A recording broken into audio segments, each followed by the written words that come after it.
Então, oi novamente. A nossa aula de hoje é uma introdução ao metabolismo.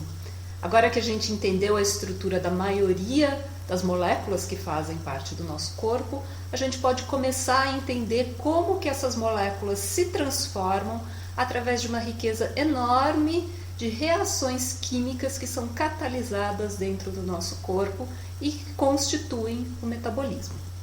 Mas para entender metabolismo, eu preciso que vocês entendam as bases de termodinâmica, porque o metabolismo vai respeitar as leis da termodinâmica. E como vocês vêm de backgrounds diferentes, vocês têm bases de conhecimento diferentes nas ciências moleculares, o que eu vou fazer no início dessa aula é fazer um apanhado bem geral de conceitos bem básicos de termodinâmica que eu preciso que vocês tenham para entender metabolismo. Depois disso, a gente vai entrar numa fase de introdução ao metabolismo, em que eu vou apresentar para vocês os tipos de reações metabólicas que ocorrem, como que o metabolismo é organizado de uma maneira geral, para que na próxima aula a gente possa começar a metabolizar a nossa primeira molécula, que vai ser uma molécula de glicose. Então vamos começar falando de termodinâmica. O que é termodinâmica? Termodinâmica é o estudo de formas de energia que afetam a matéria. Na verdade, é uma ciência muito antiga que predata da teoria atômica. As pessoas não sabiam ainda que a matéria era composta por átomos e por moléculas. Elas só percebiam que a matéria transferia energia para o seu ambiente no entorno. Apesar disso, ela prevê bem se reações bioquímicas vão acontecer ou não, embora a gente entenda melhor por que tem essa transferência de energia hoje. Quando você estuda termodinâmica, justamente porque essa ciência predata da teoria atômica, se estuda sistemas que vão conter várias moléculas dentro versus o ambiente, que é tudo que não é aquele sistema, o universo inteiro menos aquele sistema. E se estuda as transferências entre os sistemas e o ambiente. Como eu falei para vocês, é uma ciência antiga, mas que permite a gente prever se processos bioquímicos são possíveis ou não. E permite a gente prever não só se reações metabólicas vão acontecer ou não, mas também várias outras coisas em bioquímica. Por exemplo, a conformação tridimensional de proteínas, vocês já viram isso, vai ser determinada por propriedades termodinâmicas. Arranjos entre diferentes proteínas ou arranjos de membranas, a gente vai ver mais para frente, também determinados por termodinâmica. Organização de vias metabólicas, a gente vai começar a ver hoje. Transporte de íons, transporte de nutrientes, tudo determinado termodinamicamente. E também trabalho mecânico, contração muscular, por exemplo. Mas a gente vai falar pouco de contração muscular, a gente vai focar mais em termodinâmica sem trabalho cinético. Tá? A gente vai focar mais em termodinâmica sem esse trabalho da contração. A termodinâmica se baseia em leis. E a primeira lei é que existe uma conservação de energia. Ou seja, se muda a energia num sistema, vai ter uma mudança recíproca na energia do ambiente, de modo que a energia do universo se mantém constante. Que energia é essa? Energia entálpica. Entalpia, a gente sabe hoje, é a energia química de um sistema. É a energia de ligações químicas e interações de moléculas nesse sistema. Mas na época não se sabia, só se deu esse nome de entalpia. Tá? E essa entalpia vai variar se acontecer uma transformação no seu sistema. Então você vai ter uma entalpia depois da transformação e uma entalpia antes dessa transformação, que te dá uma variação de entalpia no sistema.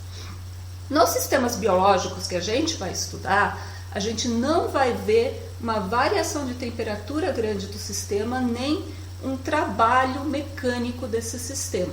Então a gente pode falar que a gente pode medir essas variações entálpicas como uma variação de calor desse sistema.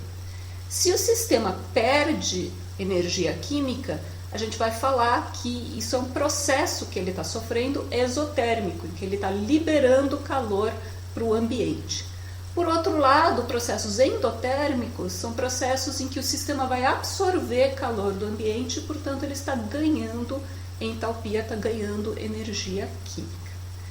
Agora, entendendo isso, a gente tem que entender algumas coisas. Primeiro, a variação de entalpia não depende do mecanismo de reação. Se a reação for a mesma, a variação de entalpia vai ser a mesma. Ou seja, se eu quebrar sacarose dentro de mim, se eu oxidar a sacarose a gás carbônico e água, a variação entálpica desse processo vai ser exatamente a mesma se eu quebrar essa sacarose num processo químico, se eu aquecer essa sacarose até virar CO2 e água. Exatamente a mesma variação entálpica, não depende do mecanismo em que a transformação acontece. Outra propriedade da variação de entalpia é que ela não define espontaneidade. Geralmente a gente pensa em reações exotérmicas como sendo mais espontâneas. Elas tendem mesmo a ser mais espontâneas. Mas ser exotérmico não é suficiente para garantir que vai ser espontâneo. Por exemplo, se eu dissolver sal em água, esse sal dissolvido em água vai absorver calor. Tanto que o copo em que você faz essa dissolução de sal em água vai ficar frio. É um processo endotérmico. No entanto, toda vez que eu coloco o sal na água, o sal dissolve. Portanto, esse processo é espontâneo. Então, só a variação de entalpia não define se um processo é espontâneo. E a gente precisa de definições de espontaneidade para a gente entender metabolismo, porque a gente vai querer entender que tipos de reações são espontâneas. Para entender o que vai definir espontaneidade, a gente precisa entender a segunda lei da termodinâmica, que é a lei da tendência à desordem. Na verdade, essa lei prevê que a conversão de um sistema organizado em um sistema desorganizado é sempre um processo espontâneo. Tá? Por que isso? Porque organização é apenas uma pequena fração das configurações possíveis. Organização é uma coisa rara quando você tem todas as configurações possíveis. Vamos ver um exemplo aqui, um exemplo bem simplista. O que a gente tem aqui é um sistema em que a gente tem 9 buraquinhos em que 4 moléculas podem estar. Quando que essas moléculas estão organizadas? Quando as 4 estão juntas em algum canto desse sistema. Quantas conformações possíveis existem para essas 4 moléculas em 9 buracos, 9 espaços diferentes nesse sistema? Muito mais do que essas 4. Então, o número de conformações espontâneas organizadas é muito pequeno versus o número de conformações desorganizadas. Por isso é sempre mais provável a desorganização do que a organização. Isso num sisteminha muito, muito pequeno. Se a gente for para sistemas maiores, como nós, seres vivos, aí a organização fica muito, muito menos provável ainda. Só como um exemplo, se passa um furacão num ferro velho. Existe a chance desse furacão espontaneamente construir um avião? Existe. Tem todos os materiais necessários para se construir um avião naquele ferro velho. Agora, quanto que um furacão vai espontaneamente construir um avião? A gente não vive tempo suficiente para ter uma probabilidade significativa disso acontecer. A organização é muito improvável e por isso a tendência à desordem. Como que a gente mede a desorganização? A gente mede através da entropia, que é abreviada como S. Isso é uma medida de desorganização. Num sistema fechado, a gente já viu que um ΔH negativo tende a ser mais espontâneo, mas não é sempre espontâneo. Num sistema fechado também, um ΔS positivo ou um ganho de desorganização também tende a ser espontâneo. Portanto, se eu tiver um ΔH negativo e um ΔS positivo, esse processo vai ser espontâneo. Mas só o ΔS positivo não prevê espontaneidade, porque você precisa do fator entálpico e do fator entrópico juntos. Agora, quando que você vai poder prever se um processo acontece? Vamos pensar num sistema que é o maior sistema possível que você possa ter. Um sistema que, na verdade, é exatamente do mesmo tamanho do universo. Então, o ambiente agora ficou com tamanho zero. Nesse sistema, não vai ter variação de entalpia, porque a primeira lei da termodinâmica diz que a energia do universo se mantém. Nesse sistema, o que vai prever se um processo vai acontecer, vai ser uma variação de entropia, vai ser uma desorganização desse sistema que é o universo. E, na verdade, é isso que prevê espontaneidade. Se, em última instância, esse seu processo vai desorganizar o universo. Então, uma medida que prevê espontaneidade de uma reação química, ou bioquímica no nosso caso, é a desorganização do universo. Como que a gente pode medir a desorganização do universo? A gente mede a desorganização do universo através de um conceito que a gente chama de energia livre. Na verdade, ele é derivado do ΔS do universo. O que é o ΔS do universo? O que é a variação de entropia do universo? Vai ser a variação de entropia do seu sistema que você está medindo, agora a gente voltou para um sistema menor, mais a variação de entropia da vizinhança. As duas somadas são a variação de entropia do universo. O que vai ser a variação de entropia do universo? Se você tem um sistema fechado, a desordem da vizinhança, né, vai ser dependente da transferência de calor do seu sistema para a vizinhança. Quanto mais calor você der para a vizinhança, mais você vai agitar moléculas e mais desorganização da vizinhança você vai ter. Por outro lado, a desordem da vizinhança também vai ser determinada pela temperatura que esse sistema se encontra. Se você já começa a agitar moléculas numa temperatura maior, você vai desorganizar elas menos do que se você começar a agitar moléculas numa temperatura menor. Então a gente pode dizer que o ΔS da vizinhança é igual a menos ΔH do sistema dividido pela temperatura. Sabendo disso, a gente pode substituir naquela equação original o ΔS da vizinhança por ΔH do sistema dividido por T. A gente pode rearranjar tudo isso, multiplicar por menos T, e a gente vai ter que menos temperatura vezes a variação de entropia do universo vai ser igual a ΔH menos T ΔS, tudo do sistema. O que a gente fez agora? A gente vai chamar esse valor aqui de ΔG. A gente vai chamar esse valor de variação de energia livre. ΔG, na verdade, é uma medida inversa da desorganização do universo. Quanto mais negativo o ΔG, mais você está desorganizando o universo e, portanto, mais espontânea é uma reação. Agora, a gente consegue prever se uma reação vai acontecer medindo apenas parâmetros do nosso sistema, sem ter que medir a desorganização do universo inteiro. Então, energia livre prevê espontaneidade de reações bioquímicas. Algumas propriedades da energia livre que são importantes da gente entender. Primeiro, nomenclatura. Quando você tem um ΔG menor que zero, esse processo é espontâneo e é chamado de processo exergônico. Quando você tem um ΔG maior do que zero, esse processo não é espontâneo e é um processo endergônico. Quando você tem um ΔG igual a zero, significa que você não tem mudança total no seu sistema. Não significa que nenhuma reação está acontecendo. Na verdade, reações estão acontecendo, mas elas estão acontecendo nos dois sentidos, formação e desformação, ou quebra e síntese, ao mesmo tempo, na mesma proporção. Então, no tempo, a composição do seu sistema não varia. O seu sistema está em equilíbrio.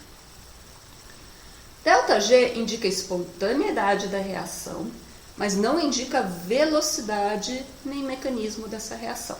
Então, como eu falei anteriormente, se a reação é a mesma, vai ter o mesmo ΔG, independente do mecanismo, independente de você quebrar a sacarose dentro de você ou de você quebrar a sacarose quimicamente a CO2 e água. Também ΔG não indica a velocidade.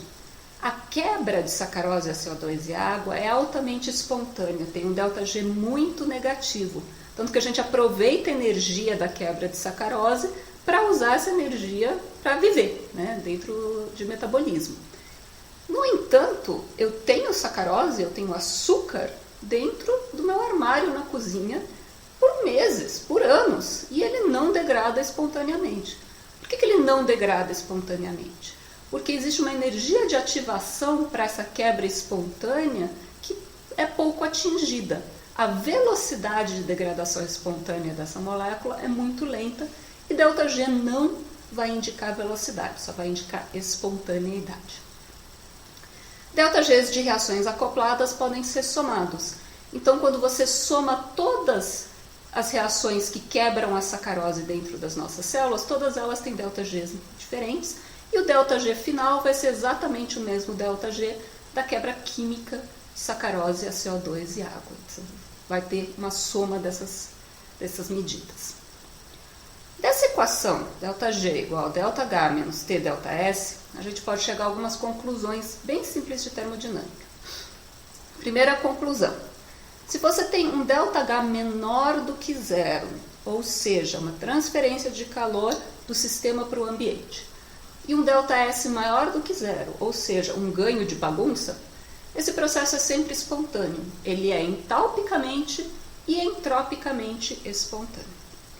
Se você tem um ΔH maior do que zero, processo endotérmico, e um ΔS menor do que zero, um processo que acontece com ganho de organização, esse processo é tanto entalpicamente quanto entropicamente não espontâneo. Então, ele é um processo não espontâneo sempre. Se o fator entálpico é favorável, se você tem um ΔH menor do que zero, mas o fator entrópico é desfavorável, você tem um ganho de organização, esse processo vai acontecer quando? Vai acontecer quando a temperatura que multiplica o fator desfavorável for pequena, se tiver pouco efeito da temperatura. Então, é um processo que vai ser espontâneo abaixo das temperaturas. Se você tem um processo que é entalpicamente desfavorável, mas entropicamente favorável, esse aqui é o caso da dissolução do sal na água, esse é um processo que vai ser espontâneo quando a temperatura é maior e aumenta o valor do ΔS nessa equação. Então, você também consegue saber se um processo é entálpico ou entropicamente favorável através das temperaturas que determinam se ele acontece ou não. Então, resumindo, o que a gente viu de termodinâmica? Primeiro, a gente viu a primeira lei, que as energias se conservam. Qualquer perda ou ganho de energia de um sistema é refletido por uma perda ou ganho equivalente na vizinhança. Segunda lei, desorganização é favorável. E a gente viu que a gente consegue prever a espontaneidade de uma reação através de uma variação de energia livre, que é proporcional, né, à variação de entalpia de um sistema e multiplicado, né, subtraído da multiplicação da temperatura pela variação de entropia desse sistema. Agora vamos pensar em nós, organismos vivos. Nós temos macromoléculas, moléculas muito grandes. A quebra dessas macromoléculas libera muita energia química. Seria uma variação entálpica muito favorável. Nós também somos extremamente organizados. Somos organizados em organelas, em células, em tecidos, em órgãos, muito organizados. A desorganização é muito favorável. Como então que a gente está vivo se é tão favorável a gente se destruir? Nós só estamos vivos porque nós não somos sistemas fechados. Nós só estamos vivos porque a gente troca moléculas com o ambiente. A gente troca mais do que energia com o ambiente, a gente também troca moléculas. Na verdade, a gente só consegue manter as nossas macromoléculas e a gente só consegue manter a nossa organização porque a gente degrada macromoléculas e desorganiza muito mais moléculas que estão no nosso ambiente.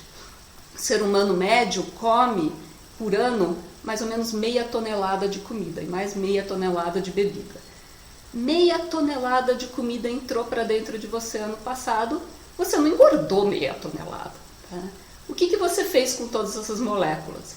Você degradou elas a CO2 e água e usou a energia delas para manter as suas macromoléculas e manter a sua organização. A gente só é vivo, só é organizado como a gente é, porque a gente tem metabolismo para nos manter dinamicamente no formato que a gente é. A nossa degradação é espontânea. Então a gente agora pode ver metabolismo. O que é metabolismo? Metabolismo consiste em sequências de reações que resultam na formação de produtos biológicos. Essas sequências de reações são altamente reguladas, então a determinação se um produto ou outro está sendo formado ou degradado é altamente regulada, a gente vai ver mecanismos disso. E pode ser dividida assim, de maneira bem arbitrária, na verdade, em reações de síntese, que a gente chama de reações de anabolismo ou construção de grandes moléculas, tipicamente com gasto de energia na forma de uma molécula de ATP, ou catabolismo, que são reações de degradação de grandes moléculas que vão gerar energia, que vão gerar mais moléculas de ATP. Termodinamicamente, catabolismo sempre tem que ser muito mais do que anabolismo, porque nenhuma máquina é perfeita, sempre se perde energia no caminho e, portanto, por mais ATP que você gere no catabolismo, você perde um pouco de energia e você não vai conseguir transmitir toda essa energia para a química do anabolismo. O que liga anabolismo e catabolismo? O que liga esses dois processos é a molécula centralizadora como fonte de energia nos nossos corpos, que é a molécula de ATP. Essa molécula existe em todos os organismos vivos na Terra. Obviamente, a gente descende de um organismo vivo que já usava ATP como fonte de energia. Por que ATP é tão especial como fonte de energia? Não é a molécula mais rica em energia que existe. A gente vai ver fosfenóis, quando a gente for ver a via glicolítica, são mais ricos quimicamente em energia do que o ATP. Não é esse o motivo que o ATP é tão bom como moeda energética. O principal motivo é que é uma molécula que tem ligações ricas em energia, ligações que, quando quebradas, vão liberar bastante energia. É uma molécula simples, que pode ser reconhecida por muitas enzimas e, portanto, quebrada por muitas enzimas como fonte de energia, mas também é uma molécula cuja degradação espontânea é pouco provável. A energia de ativação para a quebra de ATP é bastante grande. Significa que eu posso comprar ATP de indústrias que fazem materiais químicos, colocar na minha geladeira e esse ATP dura meses, anos. Ele não se degrada espontaneamente com facilidade na ausência de enzimas. Então é um conjunto da riqueza química dessa ligação com a estabilidade dessa molécula que faz com que ela seja tão bem adaptada para ser a moeda energética de todos os seres vivos na Terra. Qual que é a energia química? A energia química está nessas ligações do tipo fosfanidrido. Se você quebra um fosfato ligado ao outro, primeiro você está criando mais bagunça no sistema, porque você tem duas moléculas agora, ADP e fosfato, em vez de uma só, então tem mais bagunça no sistema. E segundo, é espontâneo isso porque os fosfatos têm cargas negativas, então existe uma repulsão entre eles que é entalpicamente favorável separá-los. Então a quebra dessas ligações do tipo fosfanidrido é muito exergônica. Ela vai liberar bastante energia, mas ela não acontece espontaneamente com grande facilidade. Bom, tendo visto o que é metabolismo e como a ATP é importante em metabolismo, eu quero passar para vocês os tipos de reações metabólicas que ocorrem. Na verdade, são só 6 tipos de reações que explicam todas as vias metabólicas. O primeiro tipo de reação que ocorre é a reação do tipo transferência de grupo. É a transferência de um grupo eletrofílico de um nucleófilo para outro. Que tipo de grupo eletrofílico? Podem ser vários grupos diferentes. Pode ser um grupo acil, pode ser um fosfato, muito frequente em reações que envolvem a quebra de ATP, pode ser um grupo glicosil. Mas basicamente estava ligado antes a um X, vai ficar ligado a uma molécula Y depois de formar um intermediário, geralmente dentro da enzima, em que ele está ligado aos dois ao mesmo tempo. Esse intermediário não se desliga da enzima, então a gente não vê esse intermediário na vida real. Transferência de grupo. Segundo tipo de reação bioquímica bastante comum, reações de óxido-redução, reações que acontecem com ganho ou perda de elétrons. Um exemplo muito clássico são as reações que transferem elétrons de NAD ou FAD para outras moléculas. Então, NAD é um carreador comum, é uma coenzima comum em bioquímica que vai levar ou trazer elétrons para moléculas diferentes.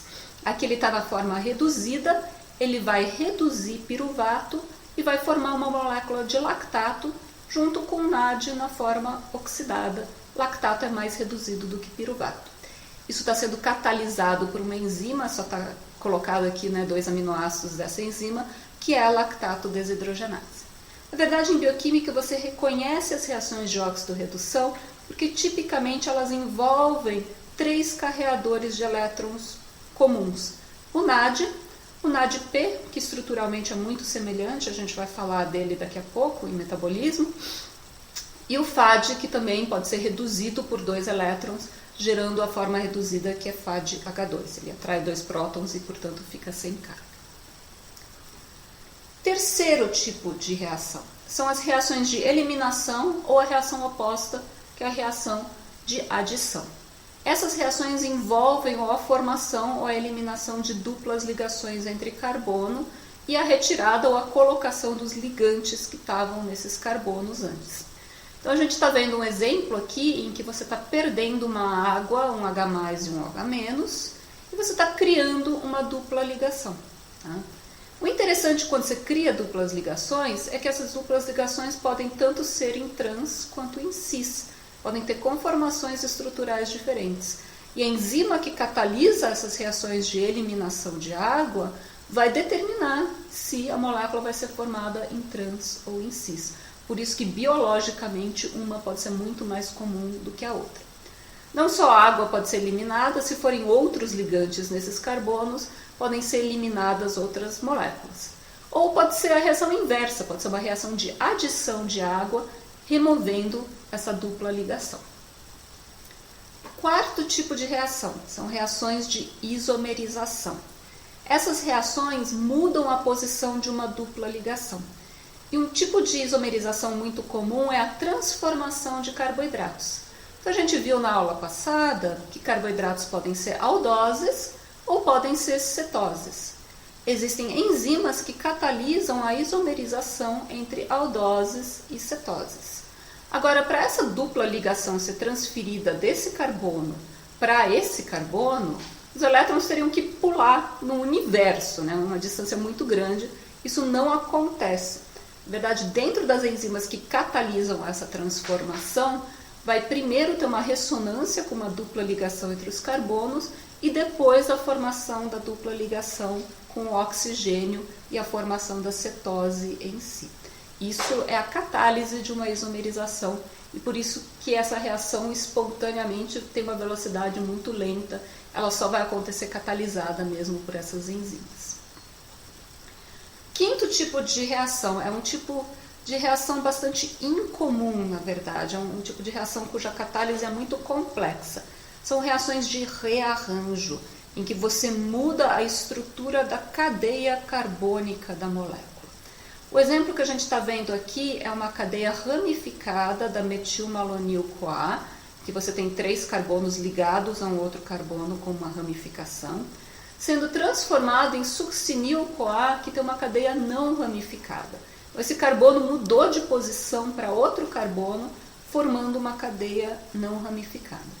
A catálise dessa transferência de um carbono para o outro é super complexa e, na verdade, a enzima que catalisa isso, a metilmalonil-CoA mutase, é uma enzima que pode ter deficiências com certa frequência. Então, existe uma doença infantil, acidose metilmalônica, em que você não consegue fazer essa catálise de rearranjo porque a enzima não foi formada com perfeição, ela teve alguma mutação que diminuiu a sua atividade. É uma enzima bastante complexa porque o mecanismo de catálise de rearranjo é complexo. São poucos os passos metabólicos de rearranjo. O último tipo de reação que acontece são reações ou de quebra ou a reação oposta, que é a reação de condensação entre carbonos. Aqui, transformações de uma molécula maior em 2 moléculas menores ou vice-versa. Um exemplo que a gente vai ver na via glicolítica é a frutose, um 6-bisfosfato, que é uma hexose com 6 carbonos, sendo quebrada pela aldolase em 2 trioses, 2 açúcares de 3 carbonos, que são dihidroxiacetona fosfato e gliceraldeído 3-fosfato. Quebras carbono-carbono tendem a ser espontâneas no sentido das 2 moléculas quebradas, porque isso é entropicamente e entalpicamente favorável. A aldolase catalisa uma reação atípica em bioquímica que pode acontecer nos 2 sentidos. Ela pode acontecer nos 2 sentidos principalmente por causa da concentração relativa dessas moléculas dentro das nossas células. Se você tem muita concentração dos produtos, isso pode facilitar a formação dos reagentes também, apesar de ser uma quebra carbono-carbono que é muito mais espontânea do que uma condensação carbono-carbono. Esses são 6 tipos de reações. Todas as reações metabólicas que a gente vai ver daqui para frente são de algum tipo dessas reações. Tá? Vimos os tipos de reações, vimos que mapas metabólicos são muito complexos. Mas eu vou ter que saber tudo isso como estudante de bioquímica? Eu não vou pedir para vocês saberem de cor todas as reações metabólicas. Na verdade, ninguém sabe de cor todas as reações metabólicas. Nós consultamos mapas metabólicos. O que eu quero é que vocês sejam capazes de ler e entender mapas metabólicos. E eu vou explicar para vocês como ler esses mapas que mostram para vocês as reações que acontecem nas diferentes vias metabólicas. Eu quero que vocês entendam as transformações químicas envolvidas, esses 6 tipos de reações químicas, e entendam uma parte energética termodinâmica geral do que define a espontaneidade dessas reações. Eu quero que vocês vejam a ligação entre as vias metabólicas. Nós vamos aprender cada via metabólica separada, a gente não tem como aprender tudo ao mesmo tempo. Mas as vias se ligam, uma molécula vai ser transformada em outra via metabólica na aula seguinte. E eu quero que vocês vejam essa ligação. Nesse sentido, eu quero recomendar fortemente para vocês que, em vez de só consultar mapas metabólicos comerciais, e tem um monte na internet, vocês façam seus próprios mapas metabólicos. A cada aula que a gente for vendo uma via metabólica, vocês desenhem isso num pedaço de papel, e pode grudar mais papéis à medida que vai ficando maior, para vocês ligarem essas vias metabólicas e entenderem como elas se relacionam. Esse exercício é muito bom para entender metabolismo. Outra coisa que eu quero é que vocês entendam como estratégias gerais de metabolismo se aplicam a vias específicas. O que são essas estratégias gerais? Eu já vou explicar para vocês quais que são as regras gerais pelos quais o metabolismo se organiza. Eu quero que vocês entendam principalmente como a atividade das vias metabólicas é controlada. Na verdade, regulação de metabolismo é o que eu mais quero que vocês entendam, porque regulação de metabolismo é a lógica de um organismo vivo. Eu sempre brinco que estudantes têm uma tendência a achar que células têm inteligência. Então é muito comum um estudante dizer para mim, a célula vai responder dessa maneira para compensar isso, ela vai aumentar a velocidade de uma certa via metabólica. A célula não é capaz de compensar nada, porque ela não consegue pensar e dizer, tem baixa glicose no sangue, então deixa eu sintetizar mais glicose. Células não são capazes disso. Na verdade, a resposta celular depende de regulação de metabolismo, depende de regulação dessas vias metabólicas. E eu quero que vocês entendam a regulação para que vocês consigam prever como que vai ser uma resposta metabólica. Até porque, em situação normal e fisiológica, a célula tende a responder de uma maneira inteligente. A evolução tirou as respostas não inteligentes. Mas em situação de doença, as células podem responder de maneira completamente idiota. Elas vão responder da maneira com que a regulação de metabolismo determina que elas respondam. Elas não vão responder de uma maneira inteligente e que melhore essa situação de doença. Bom, para entender mapas metabólicos, um breve guia de leitura de mapas metabólicos. É bastante instintivo, mas de maneira geral, a gente indica reações químicas com setas. Seta numa direção significa uma reação bastante exergônica, espontânea, pouco reversível. Seta em 2 direções significa uma reação mais próxima do equilíbrio, pode acontecer nos 2 sentidos, dependendo de concentrações de produtos e de substratos. Muito frequentemente, a gente abrevia o nome de moléculas, como por exemplo glicose 6-fosfato aqui e frutose 6-fosfato aqui. Para facilitar a leitura, alguns mapas metabólicos colocam entre parênteses o número de carbonos. Nem todos os mapas fazem isso, mas esse número pode ser o número de carbonos dessa molécula. Uma seta que vira 2 setas é muito diferente de 2 setas separadas. Uma seta que vira 2 setas é uma reação de quebra carbono-carbono. Na verdade, é a reação de quebra que eu mostrei para vocês. Frutose 1,6-bisfosfato virando dihidroxiacetona-fosfato e gliceraldeído 3-fosfato com 3 carbonos cada. 2 setas separadas são caminhos diferentes que essa mesma molécula pode seguir. Então, essa molécula de gliceraldeído 3-fosfato pode virar dihidroxiacetona-fosfato ou pode virar um 3-bisfosfoglicerato. São caminhos diferentes para essa molécula. Alguns mapas, nem todos, mostram reações de síntese como setas inteiras e reações de degradação como setas quebradas, ou às vezes com cores diferentes.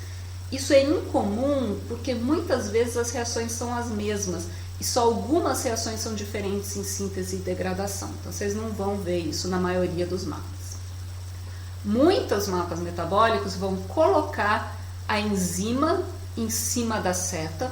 Então, a piruvato quinase catalisa a transformação de fosfenol piruvato em piruvato. E também podem resumir transformações muito comuns como setas menores. Então, na verdade, essa reação é uma reação de fosfenol piruvato mais ADP, dando ATP mais piruvato. Tá? Então, esse ADP virando ATP aqui é uma maneira de diminuir o tamanho desse mapa metabólico, diminuindo o tamanho ocupado pelos reagentes e produtos. Além de se colocar enzima, muitas vezes se coloca coenzimas ou cofatores. Biotina é necessária para o efeito da piruvato carboxilase, por exemplo, e muitas vezes se coloca reguladores alostéricos ao lado dessas enzimas. Aqui, por exemplo, está indicado que a acetilcoenzima A é um ativador, por isso o mais e o verde, alostérico da piruvato carboxilase. Ou seja, na presença de acetil-CoA, a piruvato carboxilase ligada a acetil-CoA vai ser mais ativa e vai transformar mais piruvato, mais CO2, mais ATP, em oxaloacetato, mais ADP, mais fosfato. Então é uma síntese de oxaloacetato que tem um carbono a mais do que o piruvato, o carbono vem do CO2, isso é catalisado pela piruvato carboxilase de maneira estimulada pela presença de acetil-CoA. Tá? A gente vai ver exemplos em todas as vias metabólicas que a gente vai ver daqui para frente. Vamos agora, por último, falar algumas estratégias gerais de metabolismo. Primeiro, o metabolismo tende a converger para e divergir de poucos metabólitos. Em vez da gente poder sintetizar todas as moléculas que compõem os nossos corpos a partir de todas as moléculas diversas que a gente come, na verdade a gente degrada todas as moléculas que a gente come a poucas moléculas e a gente sintetiza a partir dessas poucas moléculas todas as nossas moléculas. São centralizadores de metabolismo algumas fontes de energia, como ATP e GTP, vão aparecer sempre. Eu já falei para vocês que são centralizadores como receptores e doadores de elétrons, NAD, NADP e FAD.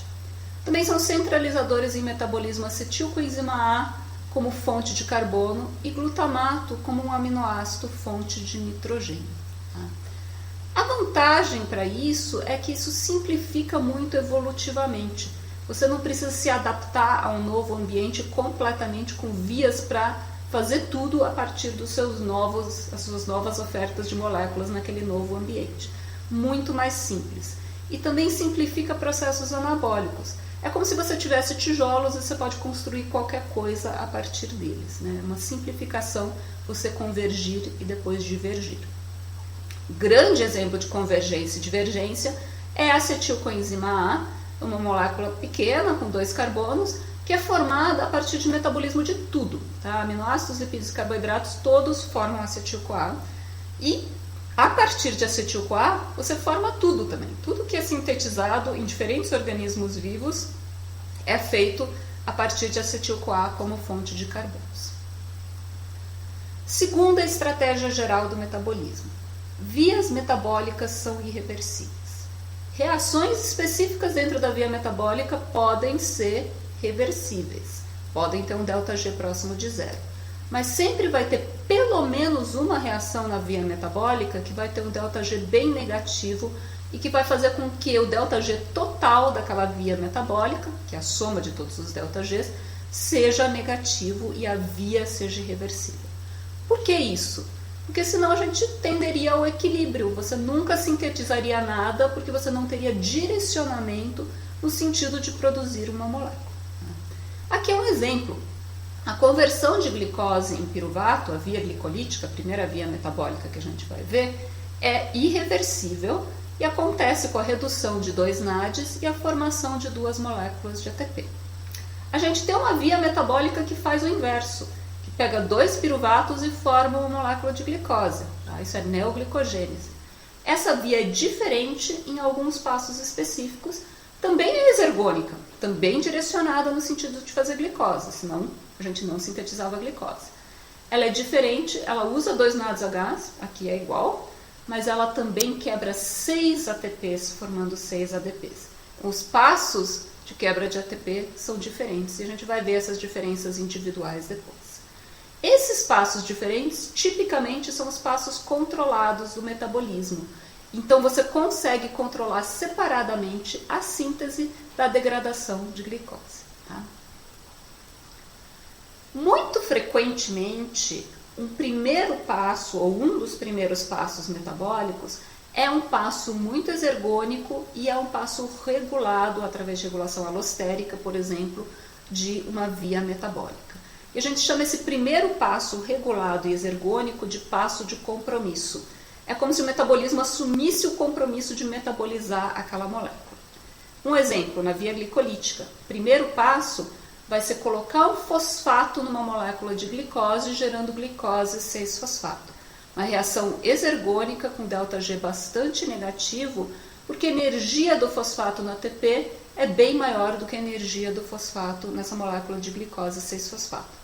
É um compromisso de metabolizar a glicose, como a gente vai ver mais para frente. Ácidos graxos, produto de oxidação de lipídios.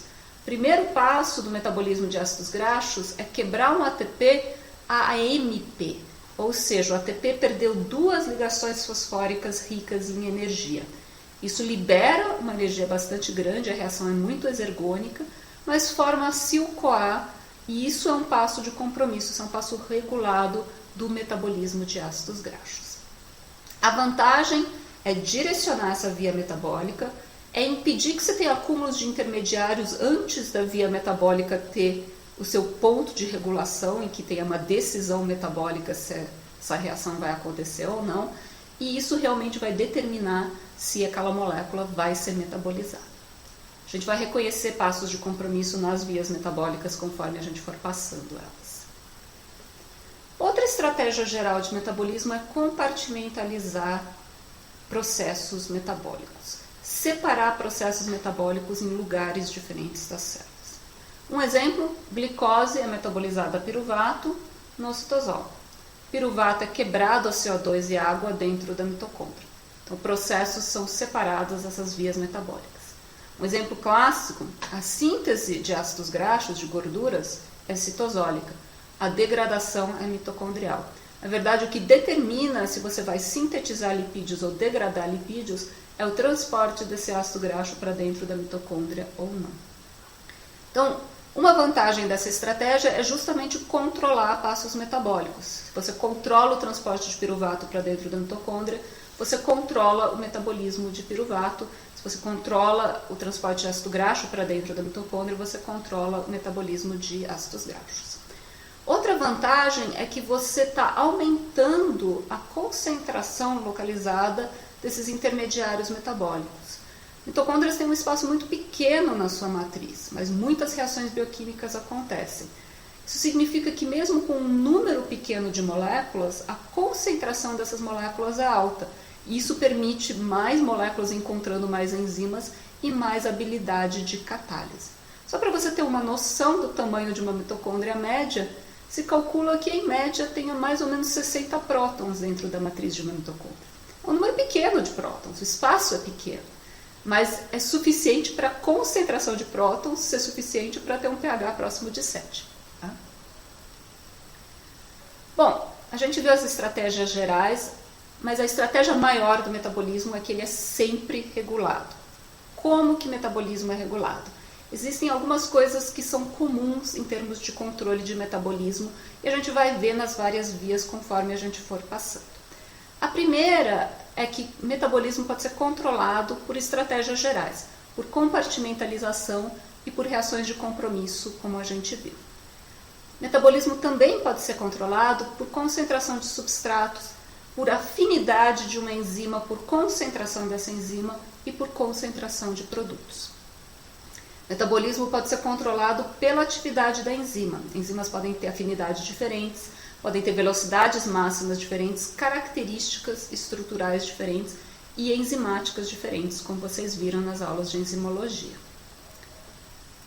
Mais do que isso, o controle de metabolismo depende muito de regulação alostérica de enzimas. Então, a alosteria, que vocês viram na parte de enzimologia, é extremamente importante para entender metabolismo. Se vocês não pegaram esse conceito bem, voltem para aquelas aulas, porque eu preciso que vocês saibam o que é regulação alostérica de uma enzima. Regulação alostérica em metabolismo, muito tipicamente, acontece nas enzimas da fase de compromisso. Essas enzimas muito frequentemente são reguladas alostericamente. Os reguladores alostéricos frequentemente são centralizadores de metabolismo, ou seja, ATP, ADP, NADH, acetil-CoA, aquelas moléculas para as quais o metabolismo converge e diverge. Outro tipo de regulador alostérico frequente são produtos da própria via. Então é frequente uma molécula final de uma via metabólica sinalizar no início da via metabólica para essa via ser modulada pelo fluxo da via inteira. Por fim, o metabolismo pode ser também controlado por mudanças estruturais covalentes nas enzimas. E a mudança que a gente mais vai ver em metabolismo é fosforilação de enzimas, colocar um grupo fosfato nessas enzimas, e isso altera a estrutura e altera a função dessas enzimas. Esse é o mecanismo principal que a gente vai ver em que hormônios controlam o metabolismo. Isso vai ser bem mais para o final das aulas de metabolismo, quando a gente for ver controle hormonal. Tudo isso permitindo que essas reações todas aconteçam de forma coordenada dentro dos nossos corpos e transformem moléculas o tempo todo. Essas são as bases de estratégias de metabolismo que eu queria que vocês tivessem. O que eu quero falar agora, rapidamente, é sobre alguns modelos biológicos. E, de novo, é porque vocês na turma de ciências moleculares vêm de diferentes tipos de turmas, então às vezes vocês não têm o mesmo tipo de conhecimento de como a gente estuda coisas em biologia. Então vou rapidamente passar para vocês que tipos de modelos biológicos a gente estuda para conseguir entender metabolismo. Mas na verdade as vias metabólicas são extremamente conservadas, principalmente as vias que a gente vê, que são as vias mais centrais, em quase todos os organismos vivos, são muito centrais nesses organismos vivos. Primeiro organismo modelo que eu acho que já todo mundo ouviu falar é a E. coli. A E. coli é uma bactéria muito usada para a gente estudar processos bacteriológicos. E. coli existe dentro de todos nós, ela é normal. Existem algumas E. colis que são patológicas, mas a que a gente usa em laboratório é uma E. coli que não faz mal para ninguém, é uma bactéria benigna. Uma bactéria que cresce fácil, que tem via glicolítica igual a nossa, faz fosforilação oxidativa muito parecido conosco, tem várias semelhanças conosco. Mas é uma bactéria, é um procarioto, não é um eucarioto. Um eucarioto, um sistema biológico que tem núcleo, que tem mitocôndrias, que tem retículo endoplasmático, portanto uma célula muito mais complexa, que a gente estuda muito, é a Saccharomyces cerevisiae. É o fermento de pão, que também fermenta cerveja, fermenta o vinho, fermenta alguns tipos de queijo, é um micro-organismo muito útil. A gente estuda muito Saccharomyces em laboratório, é uma das menores células eucarióticas que a gente consegue cultivar com muita facilidade, cresce rápido, metabolicamente muito semelhante a nós, mas não idêntico. Por exemplo, Saccharomyces cerevisiae faz fermentação alcoólica, produz álcool, enquanto a gente só faz fermentação a lactato. Mas é uma reação de diferença só. Saccharomyces cerevisiae é um eucarioto, mas é uma célula única. A gente também quer estudar animais, que são várias células juntas. Os menores animais que a gente estuda em laboratório é o C. elegans, é um pequeno verminho, ele tem mais ou menos o tamanho de uma vírgula impressa num artigo ou num livro. Então, um animal bem pequenininho, mais ou menos 1000 células, 200 neurônios, organismo bem simples, fácil de crescer em grandes quantidades, tempo de vida bem limitado, então fácil de trabalhar em laboratório. Apesar disso, é um animal, e como animal, tem controle metabólico parecido com a gente. Tem insulina, como a gente tem, por exemplo. Mas é um animal muito pequeno. Tem pouca separação de órgãos e tecidos, por exemplo, porque ele só tem 1000 células. Um animal um pouco maior, que a gente estuda também bastante em laboratório, é a drosófila, é uma mosca.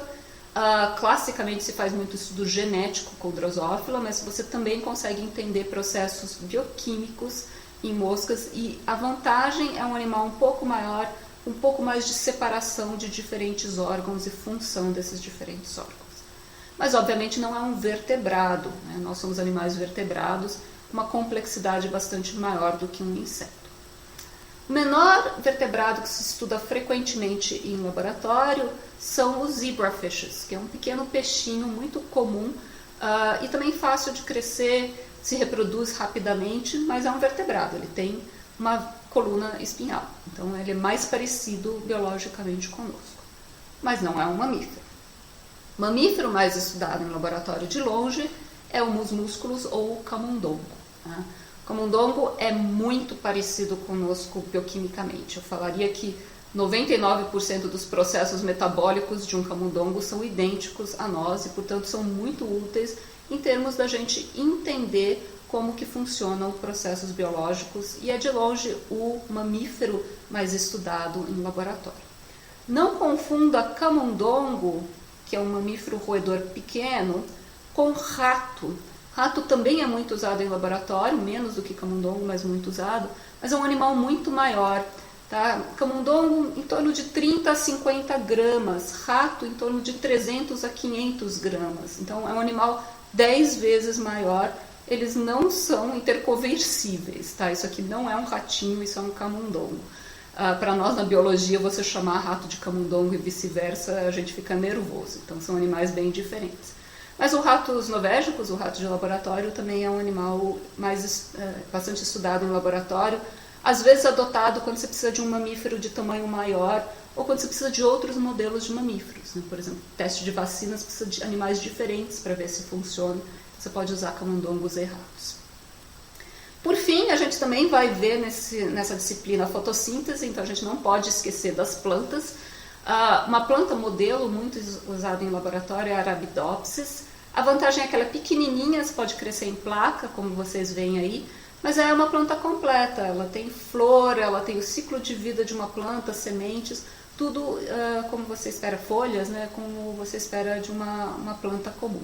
Então é um organismo modelo muito usado em laboratório.